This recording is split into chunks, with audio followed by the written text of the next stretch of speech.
Meron po tayo today na kapihan sa Tanawan na Component City Police Station, headed by your Acting Chief of Police, Lieutenant Colonel Virgilio Jopia.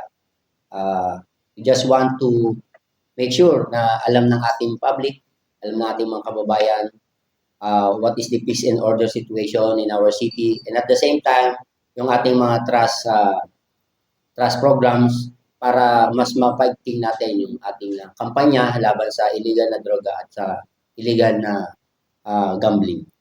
Okay. Gawin po.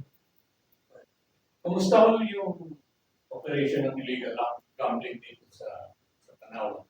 Meron bang illegal gambling sa Tanawan? Sir, meron po tayo ditong pinapairal yung tinawag po namin the city level, yung Oplan Bulldozer.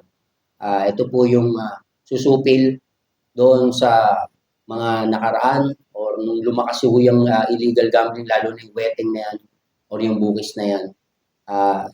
Ginawa po namin yung Oplan Bulldozer dito sa station level to totally weed out yung mga illegal operator ng wetting.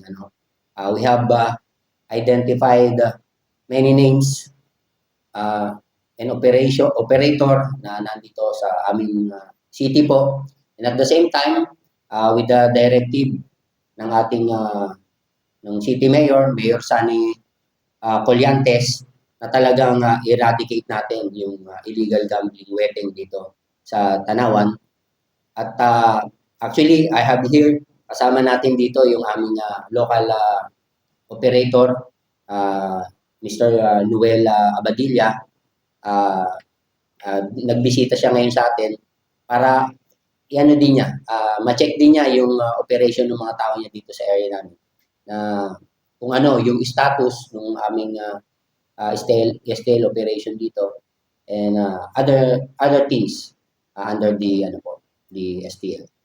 Sir, dun sa Oplan Bulldozer na sinasabi niyo, ilan na po yung na-publish natin, ilan na po yung nahuli, statistics, yes. Po namin magamit. Okay, doon po sa aming Oplan Bulldozer, meron po kami initial phase po, no? Yung ating initial phase, yung accounting of all, kasi previously po, when I was still the DPD of Batangas PPO, we have identified many names of operator ng illegal wetting or bookies dito sa City of Tanawan. And on my designation last July 30 as the OIC, Chief of Police ng Tanawan City, upon my courtesy call to the City Mayor Sunny Colliantes, yun ang unang-unang niyang sinabi, to totally eradicate talaga ang illegal wetting or illegal bookies dito sa City of Tanawan, dahil alam naman natin, pag may mga ganyan, talo ang gobyerno. Talo po ang gobyerno dyan. So, with my cooperation of my personnel at the same time, syempre, nag-call on din tayo sa Refresh Gaming Corporation para tingnan natin kung tama ba yung yung mga names na involved sa illegal na wetting na ito. Sa initial phase po na ginawa namin, para pong tokhang, binisita natin isa-isa sa kanilang mga residensya yung mga involved na individuals na to. Aminin man nila o hindi, sila talaga ay kasama dito sa illegal na wetting na ito, dahil sa mga previous na nahuli natin, meron man tayong kinakantak na custodial debriefing report galing doon sa mga nahuli natin sa illegal na wetting na ito. Lumalabas naman talaga mga pangalan. Nandun na din mismo sa cellphone. Na-screenshot natin lahat. Lahat ng exchange of messages ng mga illegal na kubrador at illegal na kabo. Nakita natin doon, kausap nila itong mga illegal na operator ng wetting na ito. Kaya kinausap natin sila para pahintuin. Otherwise, habang kinakasa namin yung kaso laban sa kanila, we see to it na may papayal namin to. At kung may tulog sila dito sa ginagawa namin kaso laban sa kanila. So, kumbaga, ang first phase nyo, sir, ay pagbibigay ng warning, natigilan na. Yes, doon lang po sa mga operator. But doon po sa mga nagpapatayan na illegal, hinuli po natin yan. Where in fact, during my first month of as OIC dito noon, I think more than 40 illegal cobrador and cabos na yung mga nahuli natin dito. You know, pertaining to the case of illegal gambling or saweting po. Sir, hawak po ba sila ng malaking sindikato o local lang? Dito po sa Tanawan, during our case review po and investigation, meron po dito karamihan ng illegal operator po ng wetting dito ay taga dito sa Tanawan. At at the same time, yung kanilang proceeds binabato nila sa ibang probinsya. Kasi doon yung laban, doon yung bola. Hindi nila dito nilalaban ang bola sa Batangas. Bagkus doon po sa ibang probinsya dahil siyempre iba yung iba yung labanan nila ng porsyentuhan.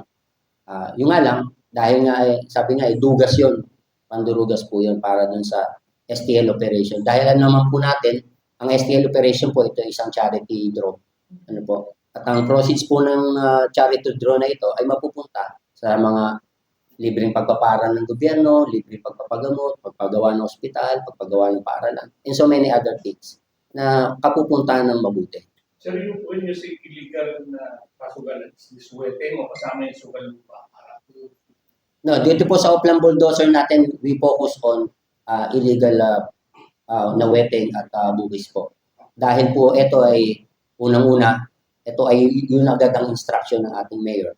As I mentioned earlier, na pagka courtesy call ko pa lang sa kanya, yun agad. That is why, honestly speaking, ang ating mayor, doon siya na-turn off sa mga previous na nag-lead dahil nga yung involvement or hindi mapatigil yung mga illegal na gano'n sa dito sa Kung hindi kayo binabalikan ito mga illegal operators ito, para kayo naman ang ibahin. Actually, tama-tama po, Sir Noel, na-mention mo yan. May mga ganong mga posting on Facebook and other social media nabaliktad ang nangyayari. But hindi kami matitinag doon dahil yung ginagawa po natin ay naaayon sa batas at the same time para sa kapakanan ng mamamayan po. I understand merong isang operator na kayo pinuntahan, pinag-usap kita, wala sa third party na kausap, baliktad na yun. Yes, opo. Totoo yun. Yeah, meron po. Alam niyo naman po ang mga illegal operator, if they want something, gagamit sila ng mga yan. As expected po, ginawa nila yung mga mapanirang post. But we are investigating on the matter and we will file a case against them.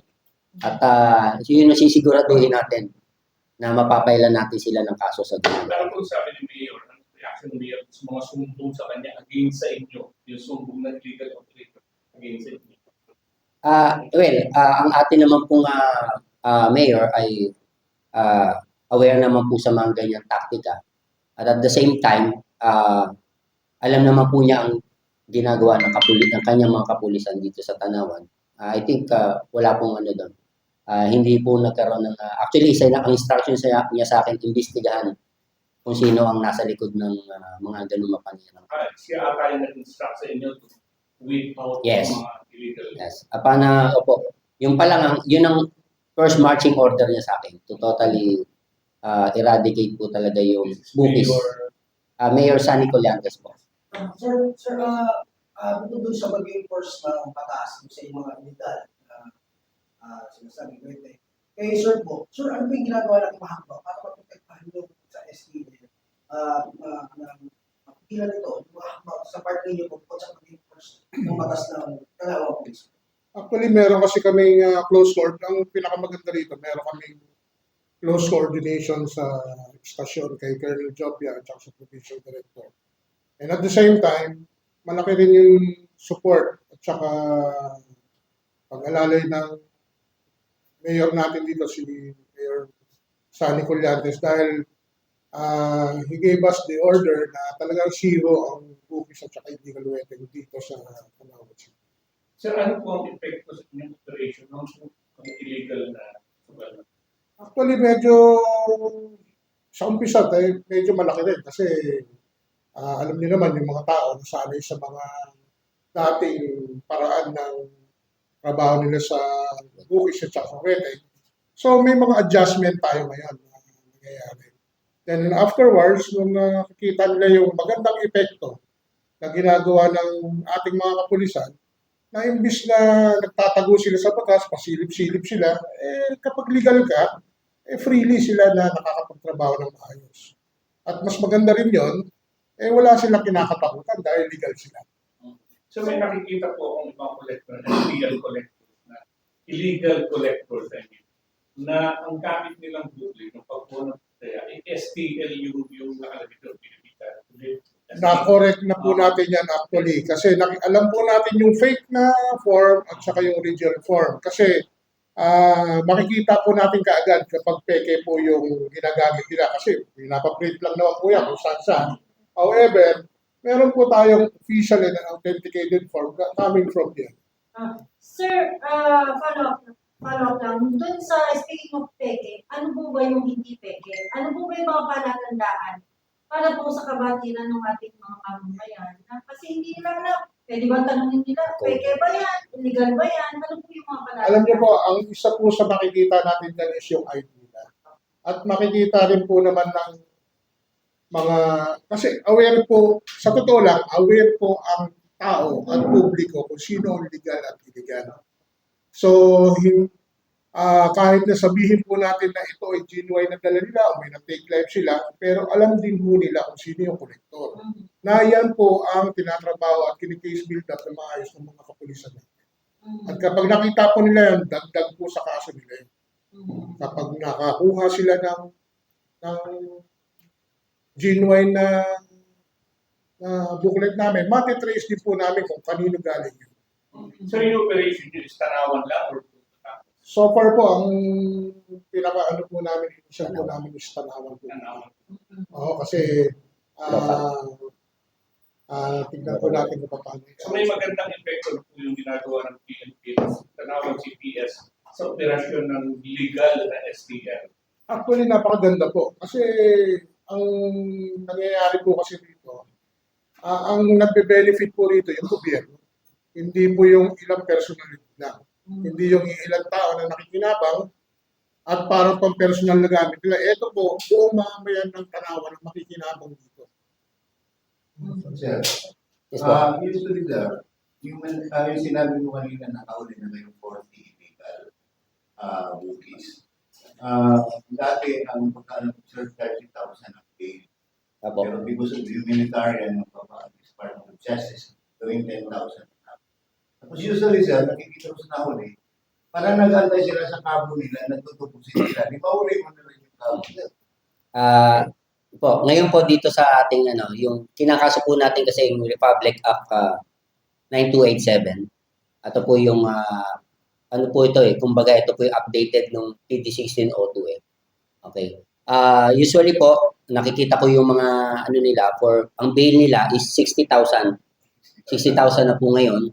At at the same time, sabi nga po namin, kada pinapailan po namin na kaso na nahuli namang kabo o illegal na kabo or kubrador, dinediretso namin naman ng filing para doon sa mga operator nila ng violation of RA 9287 in relation to 10175.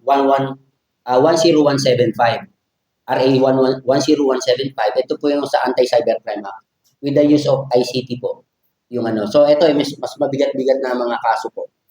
Totally po, talagang natin yan. Hanggat hindi sila tumitigil dahil po gusto po natin, malaki po kasing nadudugas na ingreso sa taong bayan. Napupunta lahat. Kanina po sabi ni Sir Noel, kung kanino lang individual, hindi po sa taong bayan napupunta. So yung pertaining naman po dun sa sinasabi nyo na tinutubos nung kanilang mga management puno. Sa totoo po, nagsimula kami ng Oplan Bulldozer, wala nang nagtubos. Kasi totally marami nung illegal operator na tumigil na. Ito ay permanente na dahil nga po ibabalik natin ang totoong ingreso ng STL sa taong bayan po. So, ngayon, sir, this is one way of averting those crimes. Yung strict implementation. Yes. Yes, sir. Totoo po yun. At the same time, syempre, yun din po ang as a PNP Tanawan, isa po kami dito lahat ng aking personnel para labanan po ito. Dahil para nga ho ito sa bayan, ang bolang yan ay para sa charity. Kaya, yun ang gagawin namin. Sir, ano yung mga hamon na kinaharap niyo po nung unang pinapatupad? Ito kasi syempre hindi naman sila basta-basta nag-yield. Yes po. Follow-up question na rin sa pareho din naman. Meron ba mga offer to, no? Ay, okay. Drop. Okay, sige po. Una po, yung unang tanong ni Sir Mar, ang unang-unang challenges po dito, syempre, yan o dekada na ang tinagal sa pag-ooperate ng illegal na gawain na to, ng weteng tsaka bukis. Mahirap silang hanapin. Pero with our good communication, nakaharap natin sila, nakamiting natin silang lahat. And at the same time, syempre, marami ho dyan na involved sa illegal na yan na hindi naman under ng mga management na ito. Marami ho dyan kung tawagin namin lubog. Yun ho ang aming mga hinahanting isa-isa ngayon. Marami na hula tayo ng huling mga lubog na kubrador dito ng weteng or ng bukis. At at the same time, marami na rin yung lubog na lumutang naman. Nagpalista ho sila sa amin, gusto nilang maging legal na sila. So yun po yung part of the challenges po yun. But definitely, we will not stop until talagang makuha natin yung goal natin na mapaganda natin yung ingreso ng STL operation. When it comes naman yung sa offer po, sir, paglapag ko pa lang dito, sir, marami na agad offer. Pero sabi ko sa kanila, hindi naman yun ang ating pinunta dito sa City of Tanawan. Pumunta ko tayo dito para tulungan ang lungsod ng Tanawan na mapaayos ang peace and order lalo. Of course, with the full support of the Mayor Sunny Colliantes, doon na ho tayo papunta. At totally, tinatanggihan ho natin yung mga offer. Sir, Sige. may time frame ba na nilaga ang inyong tanggapan para po talagang totally mawala? Actually, yung aming initial plan po noon is within a month, dapat ma-engage na namin lahat ng mga illegal operator na to. Wala pa naman kaming buwan. I think we are on the 3rd week pa lang. Meron na lang kaming like dalawa na hindi na-engage kasi lagi talagang hindi namin ma-champuan. But definitely, I have to send by message to them. Sigurado ako nakarating na sa kanila aking mensahe. No? Lalo na si Sir Noel, alam naman din niya yung mga tao na yan. Kilala naman na niya yan. So, yun ang anuhin namin po. Yun ang i-engage namin mabuti. At the same time, yung mga tao naman yung kasi nila sa amin na naglalapitan sa opisina nila, sir, para magpalista. At the same time, magkaroon ng numero. Yun yung sinasabi kanina ni Sir Noel na yung mga tao na involved dyan, yung mga illegal na kubrador, tsaka kabo, yan ay napupunta mismo sa opisina nila. Kasi nga yung mga yan patago-tago, ang usually ginagamit po nila, messenger, unknown to them, na mas grabe ang kasalanan nila pag nahuli sila. Imagine mo, papailan ka namin ng kaso na dalawa in relation to cybercrime. That is 1 degree higher ang penalty nila. At of course, syempre, mas mataas ang piyansa. Doon sila madadali. Kumbaga, ang mga taong ito ay nagharimunan sa 5 piso, natalo naman sila ng 20. Whereas kung magiging isa silang legal or listed sila na mga kubrador at kabo dito sa local management ng STL, ay ang porsyento sakto lang. maganda ang porsyento, pero hindi mo kailangan magpatago-tago. Hindi mo kailangan kabahan na maya-maya, hinuhuli ka na ng pulis. Ano? Sir, doon sa word pa lang na bulldozer, may nabigat-bigat. Mabigat, pangit-pangit, pangit talaga. Sir, doon sa Oplang bulldozer, may component ba na pati yung ating mga nagpapatronize, yung mga ano sa ilan, meron ba silang paralagutan o paano ba dapat sa kanila para, kasi alam natin kapag wala magpapatronize, hindi matutuloy-tuloy yung illegal na yan. Meron ba tayong hakbang para doon naman sa mga nagpapatronize sa ilan? Oh, well, yung mga sinasabi mo na tumataya, actually, ang focus talaga natin dun sa mga nagpapataya. Kasi, yung mismo mga nagpapataya ang nagdi-discourage sa mga tao na ito na huwag tangkilikin yung legal. Kaya sila talagang tinatarget natin. Actually, kasi nga, ang operation natin is intelligence-driven yan. So kami, nagpapanggap kaming mananaya or maybe someone, yung aming mga asset na mga mananaya, yan ang yan ang magpapatunay. Recorded yan.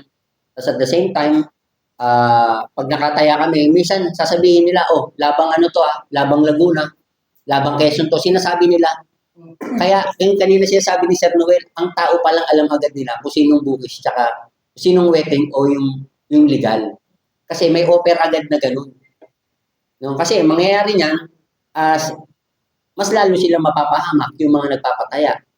Kasi halimbawa, tumama yung tao, nalaman niya yung tumama, hindi niya alam na yung pala ay inilaban sa, magkaiba kasi ang tama dun sa ibang probinsya kesa dito sa Batangas Laging magkaiba yan. Sabi ko, tumama ako, ay hindi.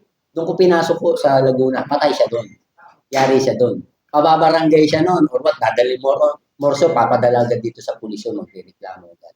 Kaya, of course, kasama yan sa ating panawagan sa ating mga kababayan na do not engage anymore dun sa mga illegal na wetting na yan. Dahil kayo rin nung talo dyan, dahil charity, po yan? Charity draw po yan. Para sa taong bayan po yan. Kaya Sir Noel po, bakit, masasabi niyo po ba yung estimate kung mga magkano ang nawawala? Nakita na ba sa kada buwan, kada araw? So far, medyo nung first verse natin, napakalaki dahil we're still in the progress na i-introduce natin sa kanila yung tamang sistema ng kaya sa tamang proseso.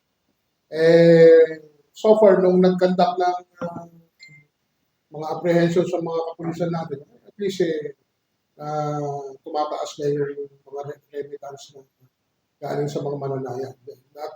Not just hindi yung kagaya ng first verse of fire natin na hindi pa aware yung mga tao na ang thinking nila, ganun pa rin, medyo Pero ngayon nakakapag-adjust na tayo ng medyo pero we will come up na kapag na-implement ng full-time bulldozer na yan, na-emphasize na yun, siguro yung para sa gobyerno at para sa taga-Tanawan, mamimit din namin. Sa tansya niyo po ilang percent yung pinasagot? 20, 10, Andyan sa parameters. Sir, up to 20%. iba Oplan bulldozer, ikaw ang unang nakakunta dito, project na ito. Yes po. Kasi po nung nagsimula nga po yung operation ng Refresh Gaming Corporation po dito sa Tanawan, sa province of Batangas. I was then before the Deputy Provincial for Operation po. And I am always there sa mga meeting po ng implementation niya. Nakita naman natin yung problema ng mga different cities and municipalities. Talagang yung implementation. But yung pagdating ko dito, as I said, yun ang call ng ating city mayor, talagang totally alisin yung mga illegal na wetting. First I think, kasi sasagasaan ko talaga lahat ng illegal operator. Kaya bulldozer yun. So, nakita ko sa dalawang component. Yeah. Yung una, yung support ng mayor, kung gusto ng mayor talaga wala yung cookies of the numbers game. At the same time, yung gawin ito yung enforcement. Enforcement, yes. Ako. So, pag with the successor, pwede itong magiging province-wide. Opo, for sure po. Actually, meron pa yung initial phase kanina, nakandak na din natin yung actually yung ano nun, yung third phase nun. Yung community po kasi, syempre yung active participation nila. Actually, ang ating city mayor, nag-call on na siya nun, yung i-implement natin yung OPLAN na ito. Nag-call on na siya sa lahat ng barangay chairman ng Tanawan City para suportahan yung project na ito. At ibalik nga sa taong bayan yung totoong kinikita ng SPL operation po. At I know, with the marching order po ng city mayor before, to totally eradicate wetting dito sa Tanawan. I'm sure yung mga barangay chairman naman, with my meeting to them, sila mismo yung nagtatap ng mga tao na para maging legal na kabo, maging legal na kubrador. Sila mismo kumakausap doon sa mga tao. At yun naman ang naging resulta, marami na tayong listado, nakalista na mga kabo at kubrador. Meron bang mga caser na yung nahuhuli na din yung nagpapatayan? Tapos at the same time, Yes. ginagawang fraud. Marami pong ganyan, ma'am. Previously, marami tayong nahuling ganyan. Actually, as much as 100,000 ang kinukubra a day. Meron pa kami nahuli dyan, nasa 200,000. Hinuli ho natin yan. At yung iba po dyan ay hindi numerado, yung iba numerado, kung tawagin. Yung mga numerado po, much more, mas worse po yun. Kinakasuhan po natin yan. Ginagawa ho nilang parang front lang. Bagay hindi ho nila sinusulong ng tama yung nakolekta nila. Ililiko ho nila yon para dun sa mas maganda nilang porsyento. Which is, madedetect agad namin kasi nga ho, pinag-aralan ho natin mabuti yung operation nila. Nadedetect ho agad namin kasi sila Sir Noel, meron po sila mga tao na magagaling bumasa ng Lastillas, ng mga booklet. So yung sequence nun, malalaman agad nila kung may pinapasok na illegal o wala. So yun po yung mga previously nahuli namin malalaki. Mas So, marami po ba yung nagpapataya ng illegal kaysa legal? Sa resort po. sa totoo lang ho, mas marami. Yung unang bugso namin first week, mas marami talaga. Yung illegal. Yeah, pero ngayon ho, bumabalik na silang lahat. Unti-unti na. So, pwede pa rin silang maging Pwede ho namin silang ilista sa amin. Actually, yun ang ginagawa namin. Yung mga nakausap ko na mga illegal na operator, binigay ho nila yung mga tao nila sa amin. Binigay po nila sa lokal para maging legal po. Apo, yun po yung ano natin. Well, nasa monitoring po yan ng lokal at syempre in close coordination sa amin sa PNP. Dahil kami rin ho naman ang monitor ng illegal activities nila. Dahil mandated by law, part po ang Philippine National Police sa pagmomonitor at kung kailangan ng police operation, hulihin yung mga illegal na nagpapatay. Yes, on kila sir, on a weekly basis, I know sila minimit nila lahat ng kabo nila. Para hindi naman seminar but just a simple meeting para stop. Para lang papaalala, same time kung ano mga other things na pwede lang i-discussan. Sir, ano po bang mga benefits ng program? At least may mga percentage sila dyan na ibinibigay. Yun lang po.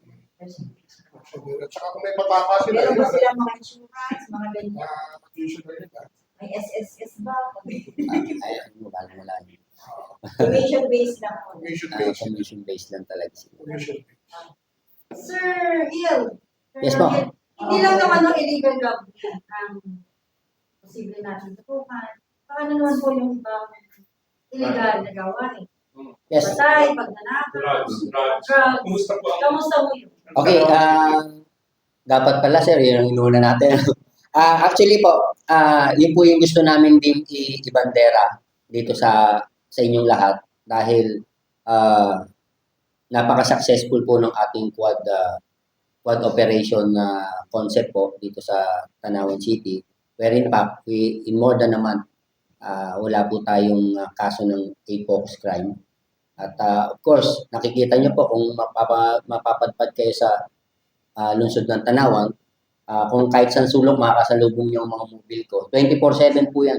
Kahit sa bukid, naikot po yan ng gabi. Kaya yung mga patay-tayo dyan na kriminal ay nahagip agad ho namin.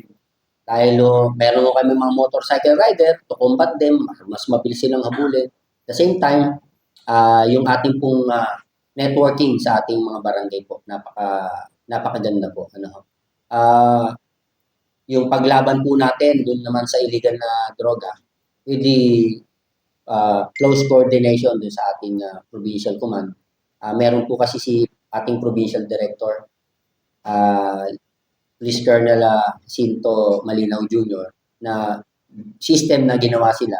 Talagang maganda po yung pagkakaplastada ng intelligence, yung aming identification ng mga persons or individuals na involved sa illegal drugs with the use of a tool na doon pinasok po lahat ng mga taong involved sa illegal drugs. At makikita mo agad kung ano po kung nasa na yung mga tao ngayon. Ang ganda po ng tool na yon at nakakatulong talaga dahil mas madali namin na nalolocate yung mga individuals na ito. So of course, syempre, nandun pa rin yung pagpipid ng mga informant natin. Ilang percent, sir, ang naibabang crime rate sa Tanawan City? Dito po sa Tanawan City for about, let's say, on the same quarter po, no? Siguro ho, nasa about 80%. Ang inilabang? Yes, opo. Kasi for sabi nga natin, on this quarter po, ay almost zero po kami, 8 focus crime po dito sa City of Tanawan. Considering po na city ito, at the same time, we're just adjacent to katabi natin ng City of Santo Tomas, we're just adjacent sa Lipa City. Sa kabandilan po ng mga ano po yung focus crime? Apo, yung ating mga 8 focus crime po, yun po yung murder, homicide, robbery, theft, physical injuries, and yung mga rape, and theft, yun, kasama po yun. Index crime na. Yun po yung mga included din po yun sa mga index crime. Opo, yung mga kaso po na yun. Sir, naibanggit po natin yung sa crime po na yun, balik. Yung kung sa dapat po, ano pa yung accomplishment po natin? Well, yung mga previous na robbery hold up po dito, immediately natin na-arresto yung mga suspect with our follow-up investigation. Nakukuha agad natin sila. Example po na case, yung sa ano? Well, yung mga previous case dito ng robbery dito sa Tanawan, yung mga lulong sa online casino, yung mga scatter. Kalimitan yun yung nahuli namin eh. Kaya nila nagawa yun kasi gusto nilang itid yung vision nila na sugal na online casino. Nahuli agad natin sila with the use of yung dati pa rin nating programa, yung community mobilization project. Nagamit natin yun, kaya na-arresto agad natin sila. Walang 4 na oras, 3 oras, arestado agad natin sila. At syempre, yung active support din po ng community doon dahil yung mga CCTV na nasa paligid, yun din po kami kumukuha ng mga feeds po. Yes, sa backtracking and forward tracking, nahuhuli agad po natin sila. Sir, for clarification, ano ba yung quad concept ng operation nito? Ano pong concept? Yes, unang-una po syempre yung investigation, intelligence, community relations, and operations po. Very, very yung quad defense namin dito dahil after natin mag-assume dito sa Tanawan, binigyan agad tayo ng ating city mayor ng mga bagong-bagong mobile. Kung makikita nyo dyan, very unique yung design, pang exclusive for Tanawan City lang. Kaya makikita nyo, ang dami ho nating patrol cars eh. Makikita nyo, paikot-ikot lang ho yung mga patrol cars natin within the city of Tanawan. Kaya nagiging very effective yung ating crime prevention po. Sir, sa 80% na ginawa ng time rate, pwede na po bang maglakad ng malaya, ng walang natatakutan ng taong bayan? Yes po. Dito ba sa Tanawan City? Yes po, dito po, sa Tanawan po, ang ating poblasyon, yan po ang places of convergence talaga natin. Halos ano po yan, 24 hours po may tao dyan. Makikita nyo po kung even sa gabi kami po, ang ating mga intel operatives, nagkakandak po kami ng gabi-gabi ng aming covert patrolling to assess yung kung ano po natin yung ating peace and order sa lalo na kung mga ganyang oras. Makikita po natin talagang yung mga ating mga kababayan po dito. Hanap silang makakain diyan, lakad lang. Makikita nila yung mga patrol car diyan, pabalik-balik. So, ganun po ever since naman tahimik ang Tanawan talaga. But with the present present strategy and implementation ng inyong kapulisan ay mas pinaganda po natin. May hotline ba sa Tanawan City. Tanawan City ba? Yeah. Meron po. Sir, meron po sir. All over the meron po kami, even we have our Facebook page po. And even yung Facebook page po ng Chief of Police. Meron din po. At nagpapasalamat po kami din sa ating mga kabayan na tumatangkilik dahil 900% yung increase ng mga followers natin. At the same time, yung ating mga likers and viewers din sa ating mga posts. TikTok ba? Kasi Wala ko sir, wala. Hindi ako marunong sumayaw eh. ilang minutes ang response time ng Tanawan component? Kung kami po, pinakamabilis po namin na response time dito nung nakaraan ay 2. No, ang standard po is 3 to 5 minutes. But yung pinakamabilis po namin na response dito last time, parang wala pang 2 minutes, no? Kasi within population lang naman din po.